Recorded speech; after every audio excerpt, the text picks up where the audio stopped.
ఈ ప్రపంచంలో అతి పెద్ద వేదిక మనసు. ఇక్కడ ఆడినన్ని నాటకాలు ఇంకెక్కడ ఆడలేరు. ఎవరు చూడరు, చూడలేరు కూడా. ఈ రంగస్థలం ఎప్పుడు ఖాళీగా ఉండనే ఉండదు. ఇక్కడ రకరకాల భావోద్వేగాలు, కుట్ర కుతంత్రతలో కూడిన నాటకాలు నిత్యం ఈ వేదికపై జరుగుతూనే ఉంటాయి.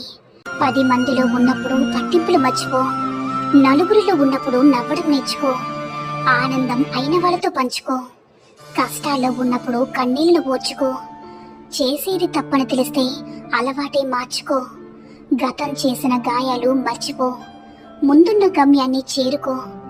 మనిషి జీవితం అంటే ఒక యుద్ధమని తెలుసుకో మిత్రమా. మనం బాధపడితే ఓదార్చే వాళ్ళు కొందరు, మనం ఎప్పుడు బాధపడతామని ఎదురు చూసే వాళ్ళు మరికొందరు. మనతో ఏ బంధం లేకపోయినా మన ఆనందాన్ని తమ ఆనందంగా భావించే వాళ్ళు 100కో 1,00,00,000 ఒక్కరే ఉంటారు మిత్రమా.